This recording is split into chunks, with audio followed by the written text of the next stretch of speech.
Are aliens real? How long have they been here? Why are we not knowing about what's taking place in our skies, our oceans? What does the government have that they're hiding? Those are all questions that we want to know. So sit back, relax, grab some popcorn. We're going to take a deep dive into a citizens' hearing where they discuss different things and topics pertaining to aliens. Cameron. Okay, I had prepared a first statement, but I have a little bit of comment and a short second statement that I wanted to sort of add as part two. There was some discussion here about doing an audit on the military, and because I've spent a lot of time on this, basically the way I see it, it's very simple. The military has the power, Congress doesn't. It'd be the same as the war between the president and Congress, who has power. They have the power right now, and I think you have to take it back. They're not going to give it to you. They're not going to surrender and allow you to audit them because they're running the show and that's the way they want it. A second comment I'd like to make is regarding the same sort of issue about military. Because I was involved in the Area 51 story, I knew George Knapp, who was the chief investigative reporter. He told the story about the Appropriations Committee in Congress had wanted, when they heard the story about the flying saucers at Area 51 and the Aurora and all sorts of planes that were flying around Area 51, that the Appropriations Committee were going like, what is going on here? We haven't heard about this. Did we put money up for this? They sent Dick D'Amato, who was a congressional investigator, to Area 51 to get inside Area 51. He had all the top secret security clearances. He had everything that you needed. He could give people immunity. And he went in there and he tried to talk this one witness that I mentioned to you in the previous panel, this Alfred O'Donnell fellow who refused to talk. And he came back, and Stephen Greer can confirm this. He talked to a number of researchers and he told Stephen Greer, just want to let you know you're up against the varsity team of all black budget programs, good luck. And he said with top security clearance, with the Appropriations Committee behind him, he could not get anywhere, that this thing is so deeply held. And that's basically what Ben Rich said as well, is that it would take an act of God to get this thing out of Congress because it's so deep black. Even though they have the technology, nobody's ever going to see it as far as the military is concerned. And I would also comment on the foreign government thing. I have a little bit of a disagreement with most people because I am from Canada, and the idea is that the rest of the world is disclosing material. I'd say they are not disclosing material. They are releasing their sighting files. Sighting files is what the U.S. government released with Blue Book in 1969. Sighting reports are just garbage. They're just stuff that's there. What you want to see is you want to see the top secret material, the interaction between government and military, and it still comes down, if you look at Britain, for example, Britain now, the story is they're bringing out their files. They're just dumping their files so they can get out of the UFO business. Margaret Thatcher said, when she was asked in 1997, you must make sure you get the facts correct, and you can't tell the people. That's basically the rule around the world. It comes down to military technology, and I think a lot of the governments of the world are basically playing the same game, that they're trying to protect the military stuff and release the core story or release the sighting files. The little short statement, I'll try to keep it short. What I wanted to read was the fact that even though we're looking at a lot of secrecy, there was people inside the Clinton administration who actually did try to get this material out. They were trying to shake this. Bill Clinton, for example, had done some work with John Podesta, and he actually, in 2005 in Hong Kong, Bill Clinton actually was talking about this in public, and he stated that the vast majority of the people in the Clinton administration believed the story of Area 51. They believed there was a live alien. They believed there was a craft underground, and then Bill Clinton actually went there to try to get to the bottom of this thing. And he stated in 2005, after mentioning this, he said, I'm probably not the first president they kept in the dark or that bureaucrats have tried to wait out. So Clinton tried to get to these materials. He told Paul Davids that he was fascinated with the subject of UFOs, and he was very interested in the latest Roswell book that had come out that was given to him at that time. And Bill Clinton had actually, as we look back in the files, Bill Clinton had actually given a job to Webster Hubbell. And the job, he said to Webster, according to Webster Hubbell's book, Friends in High Places in 1997, Hubble said that Bill told him, if I put you there, over there in justice, I want you to find out the answer to two questions. Number one, are there UFOs? And number two, who killed JFK? So Bill Clinton was a guy who didn't believe the official stories of the UFO or of the JFK stuff, and he actually sent someone to try to get the answers to this material. One of Bill Clinton's main, this is sort of being overlooked here, one of Bill Clinton's main allies in this effort to try to get material out was John Podesta. And he and John Podesta actually did try to get a lot of classified material out into the public. It was the Executive Order 12958, which was signed in 1995, and it introduced a 25-year rule which hoped to bring to light many hidden secrets inside government, like the UFO issue. What was sought was a proper balance of openness in government versus what Podesta called unthinking secrecy. Podesta stated, our founders knew that democracy cannot function in the absence of public information. He noted the importance of balancing the vital interests of national security with the genuine claims of public openness. For 2 centuries, we have prospered and won in the United States because, at our best, we have found a way to do both. So to achieve this, they signed the executive order, which said that anything that was over 25 years old had to be declassified except in extreme circumstances. What basically happened was that between 1995 and 2000, the Clinton administration was able to declassify 800 million pages of documents, compared to 188 million pages in the previous 15 years. Unfortunately, the sought-after UFO documents that the Clintons wanted released with this material never materialized. And then in 2002, Podesta, who went on to work for the Obama administration, stated in a public statement at a sci-fi conference, I think it's time to open the books on the questions that have remained in the dark, on the questions of government investigations of UFOs. We ought to do it because it's right. We ought to do it because the American people can handle the truth, and we ought to do it because it's the law. Another ally in getting openness regarding UFOs inside the Clinton administration was the Secretary of Energy, Bill Richardson, who has made many pro-UFO disclosure messages over the years. For example, writing in a foreword to the book on the Roswell UFO crash when he was governor of New Mexico, Richardson wrote, "Clearly it would help everybody if the U.S. government disclosed everything it knows. The American people can handle the truth, no matter how bizarre or mundane. With full disclosure, our best scientific investigation, we should be able to find out what happened on that fateful day in 1947.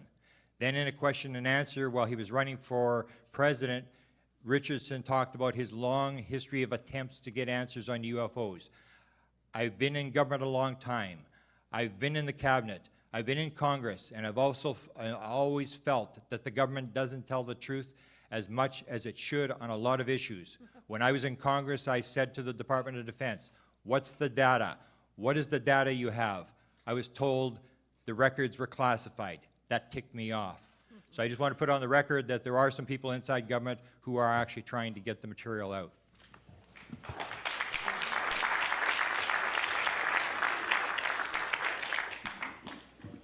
Ms. Howe.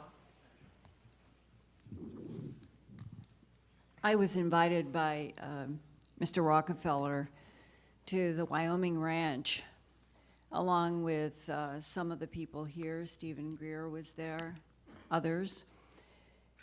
And what links in my mind was a discussion that I had with then John Mack, MD, psychiatrist from Harvard University, who had taken a great interest in the abduction syndrome, both as a psychiatrist and then as somebody who was trying to understand, as I and others were, what is the true nature of an advanced intelligence that would be interacting with this planet, and may not itself, the prime intelligence, be the actor here, but making various kinds of cloned entities that would interact on this particular planet, in this particular atmosphere, this particular gravity, in this particular solar system.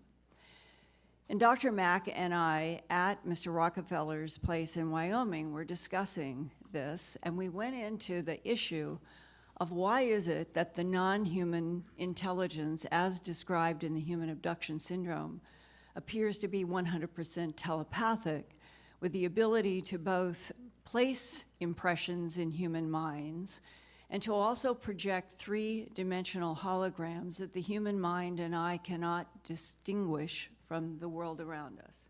This is something that he, I, and many others had encountered, and the more deeper you get into this field, the more you realize that our reality can be manipulated through our minds without us being able to tell the difference at times.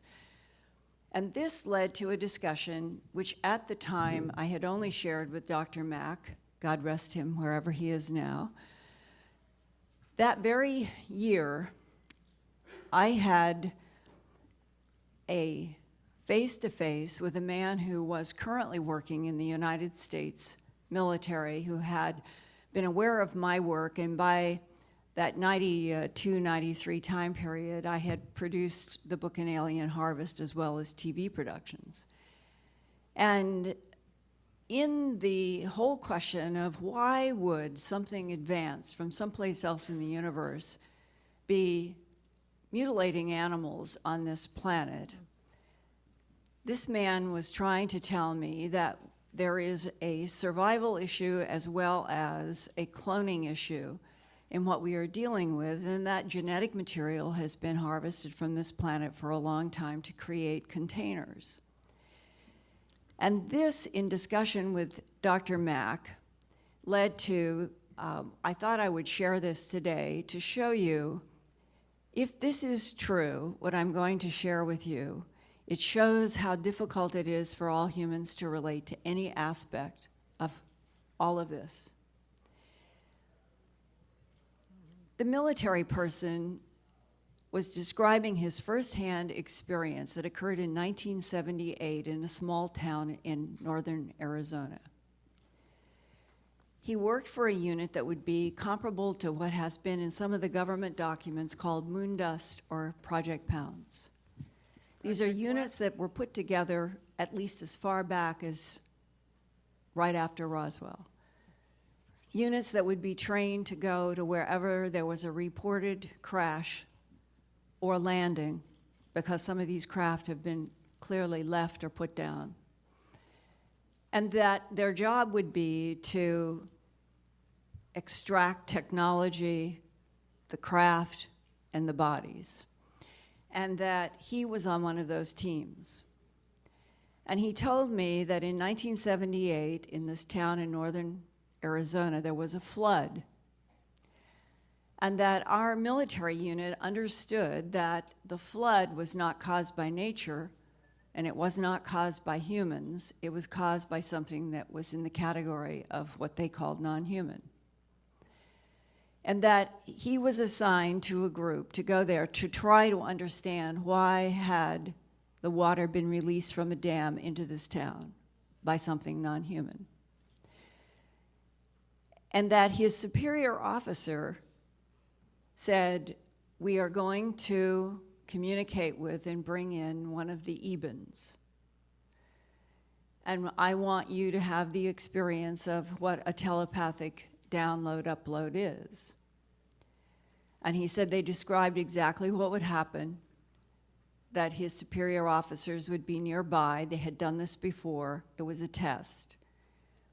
And that he was to stand in a particular position, and that this non-human entity would be asked to stay on the ground, because apparently they have the ability to neutralize gravity even in a focused way as an individual body, that they would prefer not to walk on the ground. And that one of the conditions would be that the entity would approach him with his full knowledge, and that they wanted him to have the experience of the telepathic communication. And I was telling Dr. Mack at Mr. Rockefeller's facility in Wyoming that he told me very honestly, he said, you know, I was so full of myself as a young man that when they were trying to warn me that I would not be prepared for what happened, I thought nonsense. But he said, it's my superior officer, and he said, I want you to know that there will be a point where you are going to want to run or collapse, and I'm ordering you to stand. And he said, I thought it was so silly.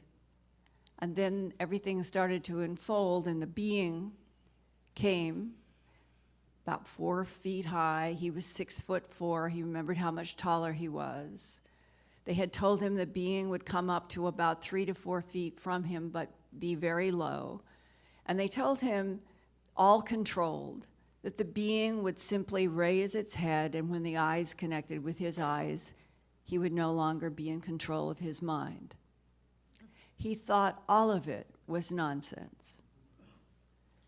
And then the being's head started to rise, and he said, Linda, imagine having 7 feature films with sound, with touch, with heat, with every sensation that we know and more. And over all of the 7 films running in your mind are gold 3-dimensional symbols. And he said, I remember that my knees began to shake and buckled, and I knew that I was fainting, and men caught him. And he said, they put me on a cot, and they left me there for 3 hours, and when I woke up, if God himself had asked me what had been communicated in those 7 films, I would not know. He said, my superior officer told me later, every human thinking about extraterrestrial biological entities and the whole issue of us not being alone in the universe and the wonder of being able to travel the universe and to communicate with non-humans, we would like to do it over coffee. And he said, it isn't going to happen. Because what happens when their minds telepathically download to our minds, they are uploading every single thing we've ever experienced or thought from our minds.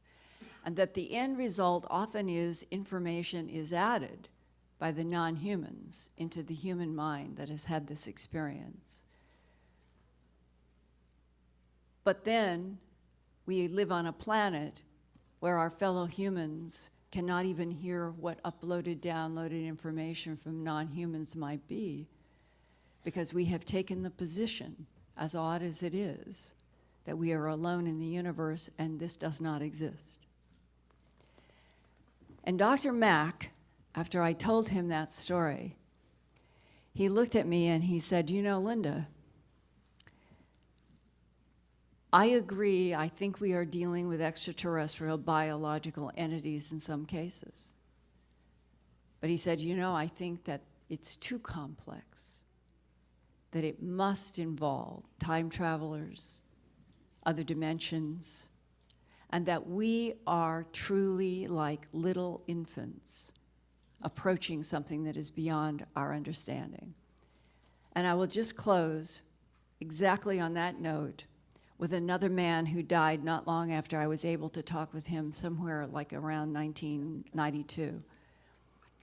He also served in the military, high ranking. Some people had sought me out because he wanted to ask me a question about some of my work.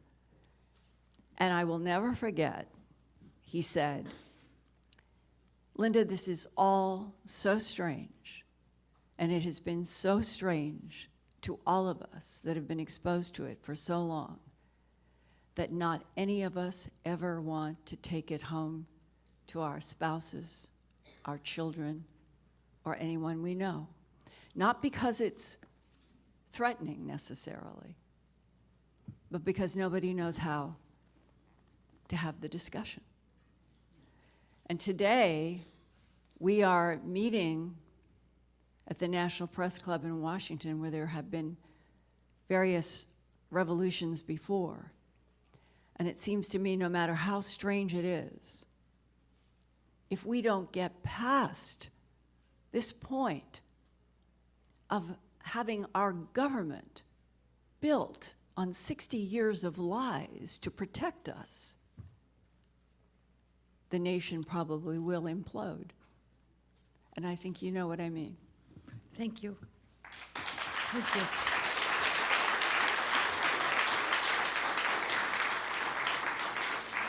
Dr. Greer. Well, on that note, it reminds me of a conversation I had with some people at the CIA, and there's a term that's used there, and you'll forgive my vernacular, where much of this subject is referred to as WSFM. Sounds like a radio station. It means weird science and frickin' magic. And that is the term that's used at the CIA and other places to describe some of this. And I think that what we have to understand is that if you're dealing with, and I do want to go into this because this is part of the summary and brief I provided in the Obama briefing and elsewhere. If you're dealing with civilizations that are 10 to the 6th to 10 to the 7th years, hundreds of thousands to millions of years, technologically more developed than we are, every manifestation of their technology would look like magic to us. For example, if you were to go back to the time of Thomas Jefferson and show them an iPhone, or worse, to Salem, Massachusetts, you'd be burned at the stake as a witch, because everything would be absolutely look like magic.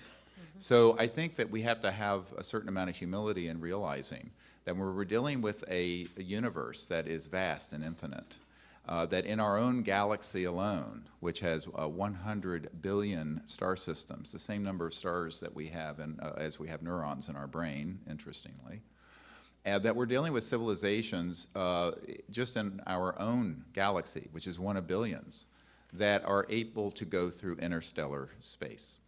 Now, I want to touch on this for a moment because it deals with a little bit that Linda referred to in terms of trans-dimensional or other dimensions.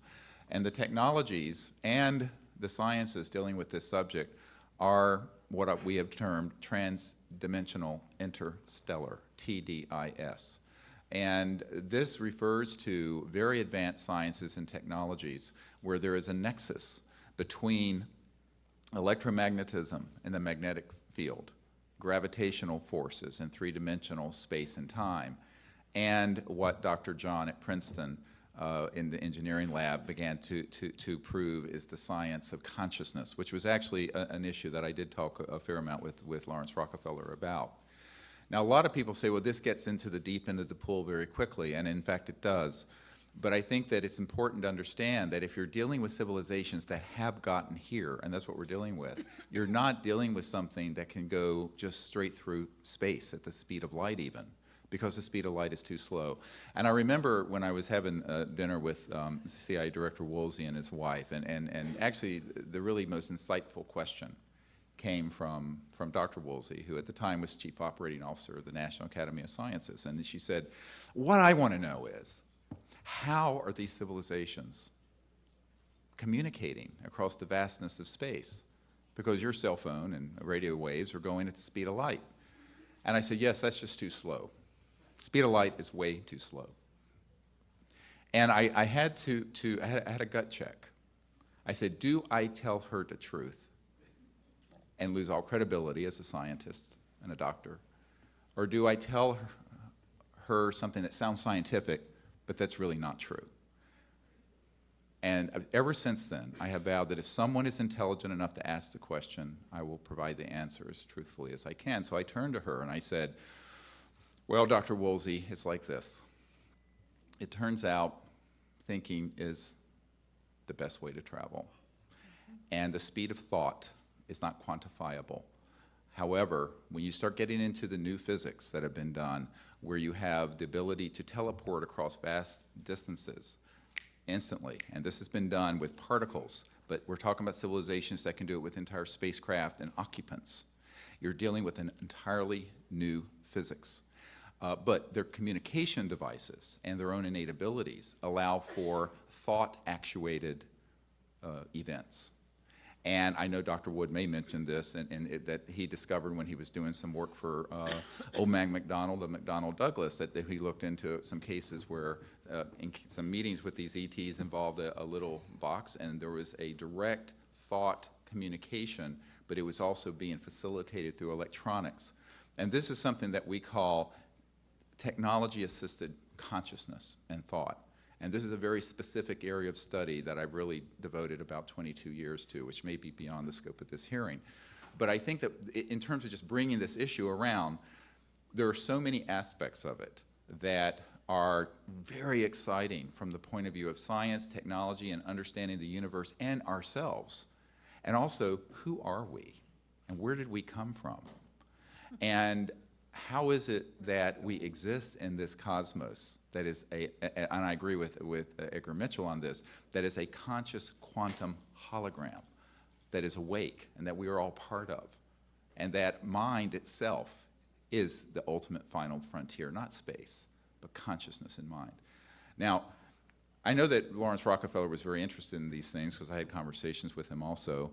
But one of the things that I found when I was working with these folks is that there's a saying in American business, everyone wants to be first to be second. And so in this case, there's so many people who have had an interest in this, but they want to hold back and not speak the whole truth about it. But I think we need to be able to liberate ourselves to speak the truth. And it involves many, many complex issues, part of which has been touched on in the last 15 or 20 minutes. One thing I also want to point out is that if we're being visited by advanced civilizations, and it's our assessment that certainly we are, who is handling that relationship? Do we cede that management to the military-industrial complex, and what are the consequences of doing so? Think about this very carefully. I remember doing a meeting with the Boutros-Ghali family, the UN Secretary General, his wife Leah Ghali, and we were talking about this. And Leah Ghali turned to me and she said, "Dr. Greer, we need you to do this now. We need you to do." I said, "I'm a country doctor in North Carolina rattling around in an emergency department. You're the head of the world." She says, "No, we can't. It's too dangerous for Boutros." I'm quoting.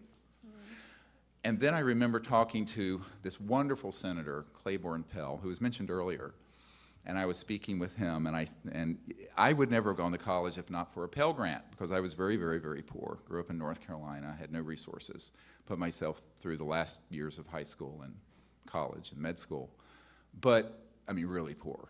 And most people don't know that, but what I found when I was talking to Senator Pell, who was chairman of the Foreign Relations Committee, and I was at a meeting with Edgar Mitchell and some other folks, and I looked at him, and he said, "Dr. Greer, I have never been given any information on this, even though I have inquired through any official channels."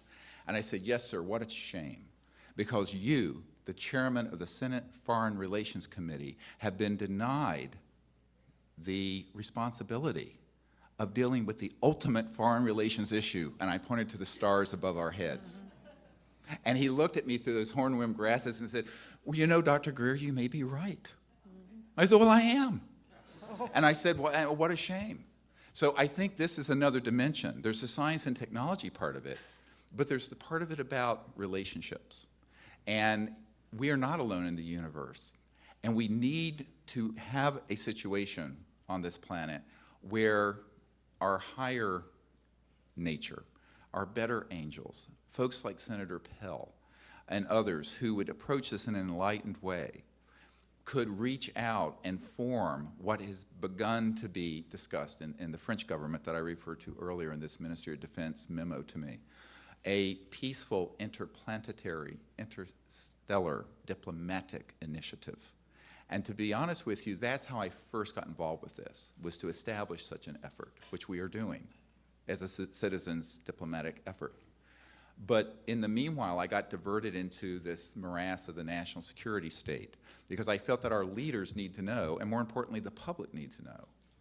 And we need to then figure out how we're going to advance. And in the summary I did for the president, there are a number of action points. And one of them is to appoint internationally a high-level committee of folks who could go out and make a peaceful contact that is not militarized, that is not covert, that is not being run by the national security state, but is being done on behalf of all of us, the children of Earth.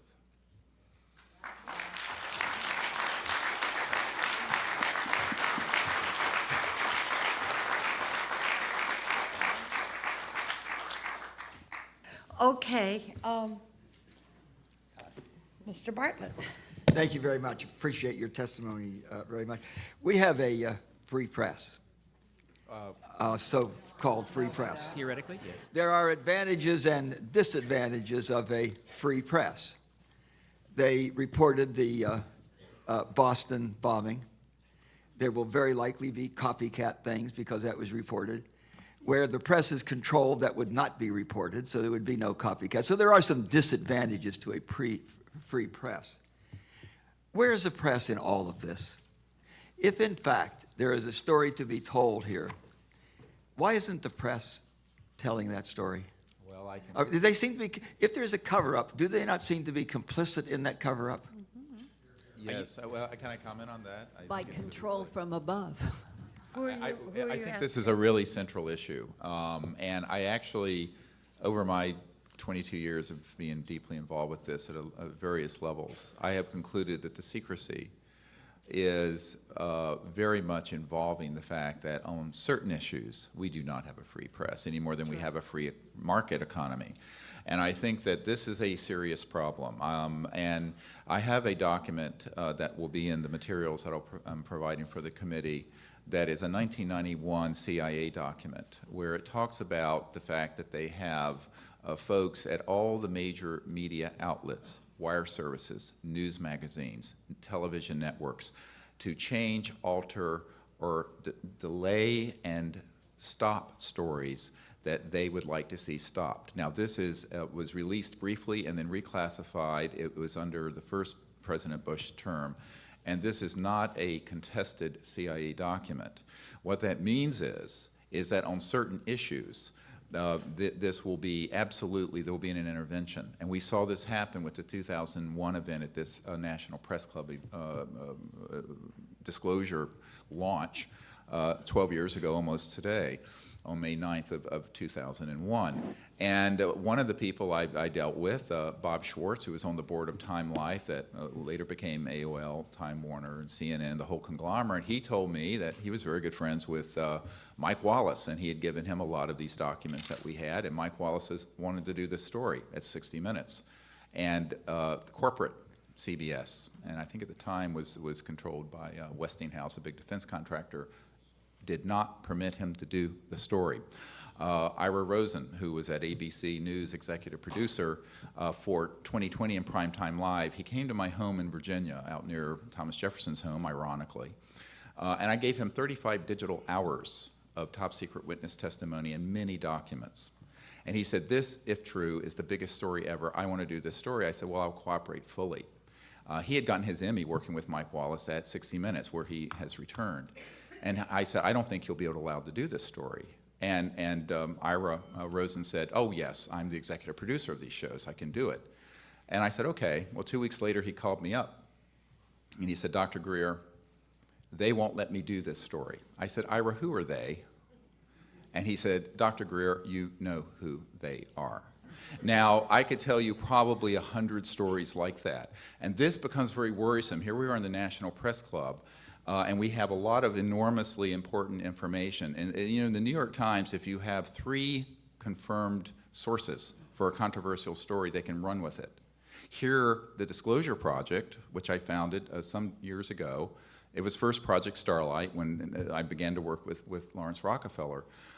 We now have over 500. Many of them, I have the names of them and they can be subpoenaed. Some of them, about 100 of them, we have on digital videotape. Why isn't this a story? And I think that this becomes a very important question in a democracy.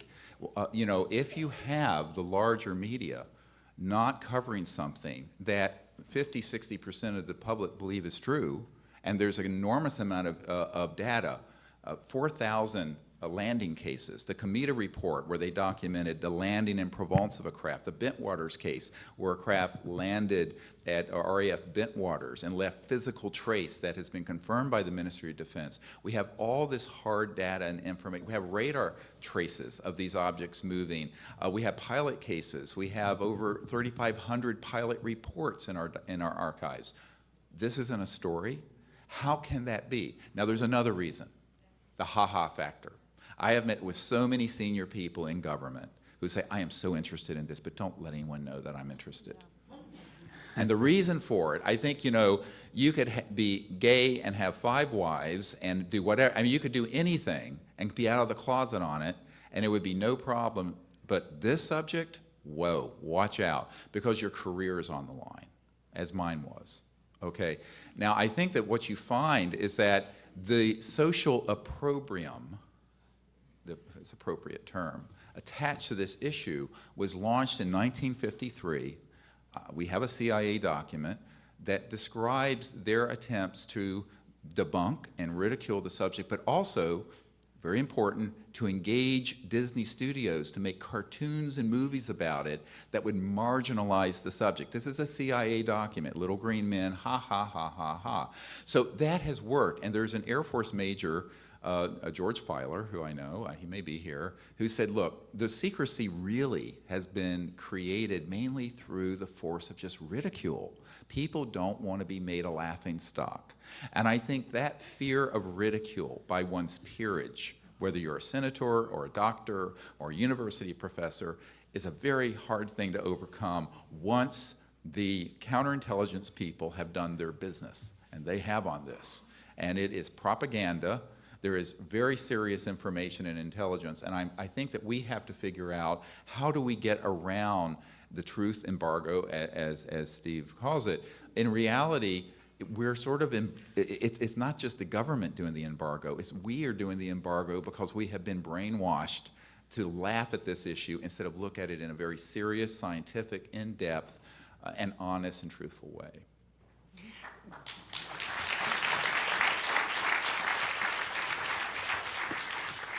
So time keep, how much more time does Mr. Bartlett have? 3 minutes. Thank you very much. I would think that the main reason the press is not covering is a ridicule thing.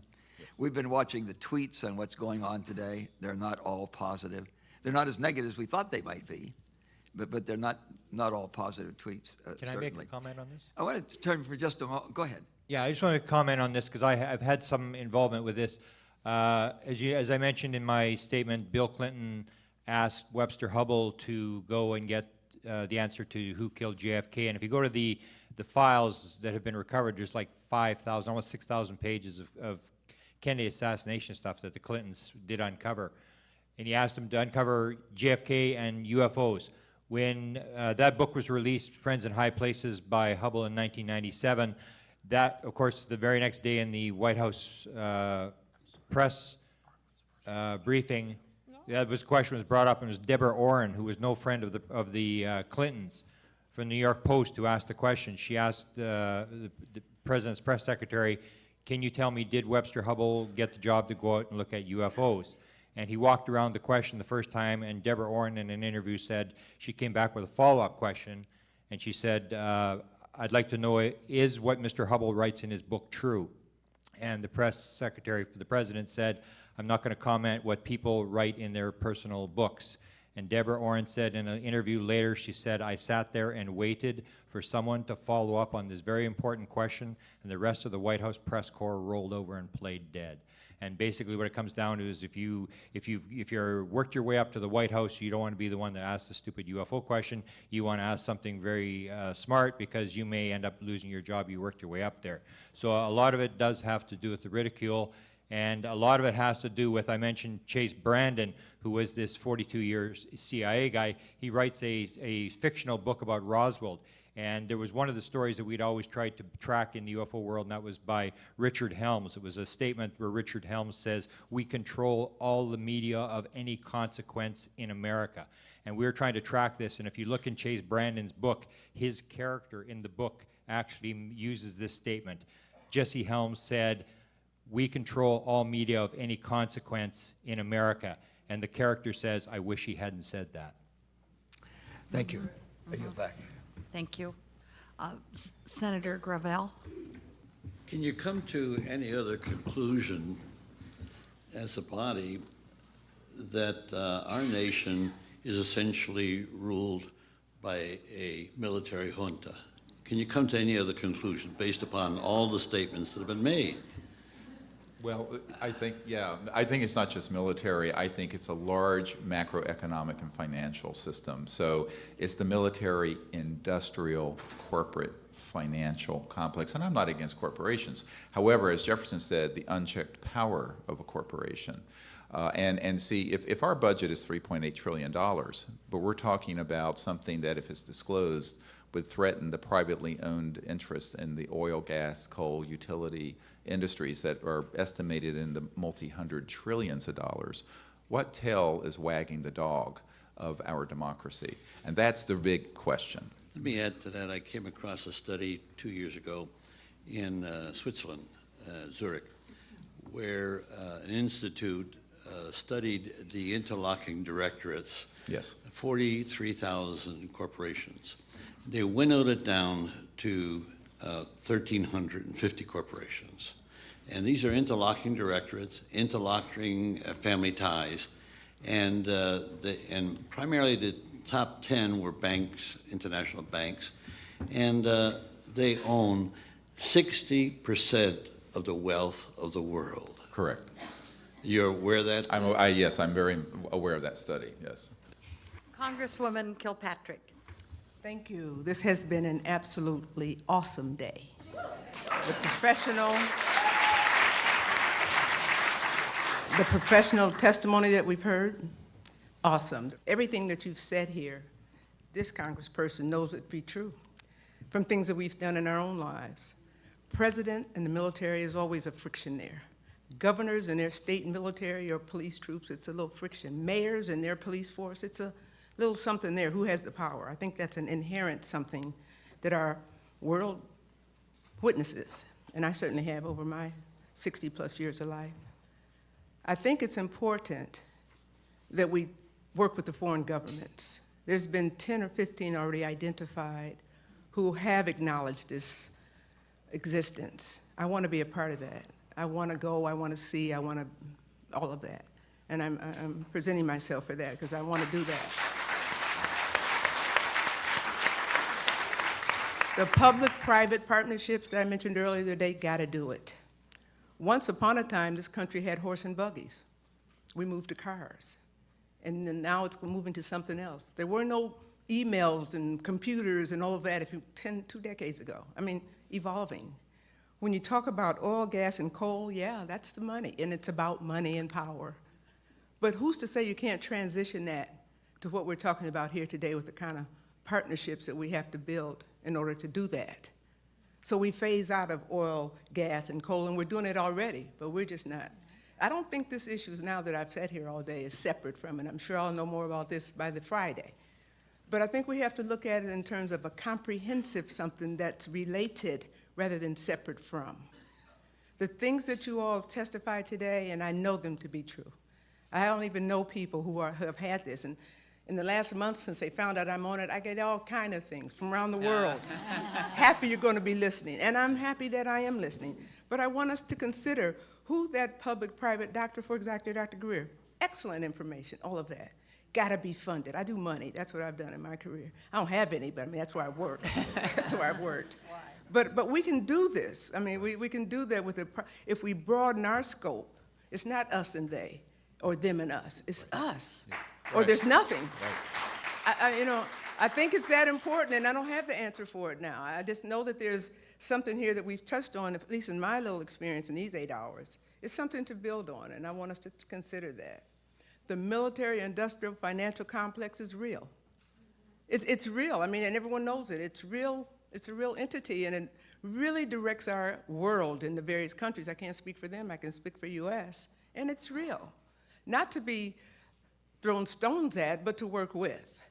And I think when we bring them in as partners, because actually the complex has more power than the president. I'm sorry, I hate to just put that on record. The president, not the person, but the office is what I speak. That when we deal with it as, again, as a whole thing and not us over here and them over there, we can do this, Stephen. It's just going to take, I think, an international coalition that would help, someone just said it, help bring us to where we want to go to do some of the things we need to do. And then, finally, for me, the Military Intelligence Committee, we have to have that, and it exists. And we've always thought that it helps us do a lot of things, like Boston most recently, and as big as Iran, Iraq, Afghanistan, and all. I've been all over the world in this job of mine, but I haven't in this capacity. I'm offering myself for that. I see that we can get to this.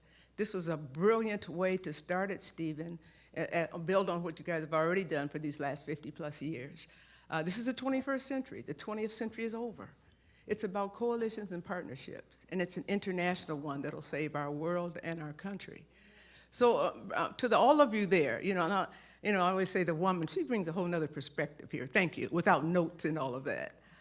If you harm God's animals, and something does from time to time, as you just described, in a way that we know nothing of, or there's no blood or other liquid fluids, that's something I believe too, and I'm gonna end on this. I don't have a question. I'm making my final statement of the day. If you talk about everything we've talked about today, and this is just day one, I can't even imagine what we're gonna do the rest of the week. But the hurricanes, tornadoes, fires, winds, I'm a biblical person. I believe it's biblical. I believe that everything that's going on, what we're talking about now, and the power that might be out there that they are scared it's going to overtake us, it won't overtake us because we're going to work with it. We're going to build a partnership.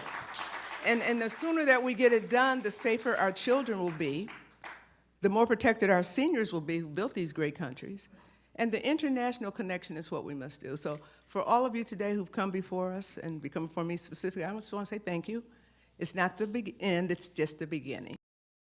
So, as you can see, even the president can't get information on UFOs. If the president can't, then who can? Who is behind the scenes? Who's pulling the strings? That's a question we will have to continue to search for. We'll have to figure out where these beings are coming from. Who is the one in the government that has contact with these guys, or these things, or these beings? Why is it that the press is so afraid to put out articles about it? Why is it that if the New York Times needs 3 witnesses, then they can report an article, but if we have over 500 or 1,000 witnesses, they won't do it? Something is up, and we have to get down to it. Until next time, guys, peace.